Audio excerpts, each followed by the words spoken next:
Sir sir আমি একটা কথা বলবো আপনাকে। বলো। চোখটা একটা বন্ধ করেন। করলাম। আমি আপনাকে ভালোবাসি। এভাবে তাকিয়ে আছেন কেন? আপনার বয়স 26 আর আমার 19। আমি আপনার থেকে 7 বছরের ছোট, বেশি ছোট না। আর আমি আপনার ব্যাপারে খোঁজ নিয়েছি। আপনার একটা প্রেমিকা ছিল, যার বিয়ে হয়ে গেছে। আপনি এখন সিঙ্গেল আছেন। তোমার কি মাথায় সমস্যা হয়েছে কোনো? পুরোপুরি স্যার, কল করেছি না, মাথাটা একদম ফুলে গেছে। আমি টিচার। স্যার আমরা তো প্রকাশ্যে প্রেম করবো না, কখনই কেউ জানবে না। কি বলছো এসব তুমি? স্যার সমস্যাটা কোথায়? আপনি টিচার, এটাই সমস্যা? এটা কোনো সমস্যাই না। আমি কলেজ শেষ করবো, অ্যাডমিশন পরীক্ষা দিব, চান্স পাবো, মেডিকেলে ভর্তি হবো, পাশ করবো, তারপর বিয়ে করবো। তখন তো আপনার ছাড়তে থাকবো না। বিয়ে পর্যন্ত ভেবে ফেলেছে? বাচ্চার নামও রেখে ফেলেছি স্যার। আমি কিন্তু মাশাআল্লাহ দেখতে সুন্দর আছি, আপনি ভেবে দেখেন। আপনাকে সময় দিলাম, আসি।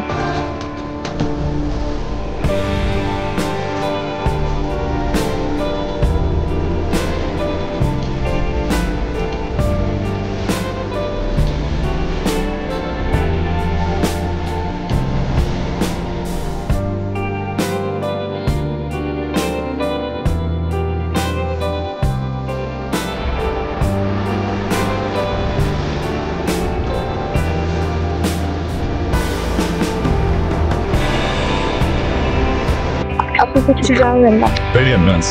জি স্যার। স্যার আমি জানি না। স্যার আমি কিন্তু হাল ছাড়বো না।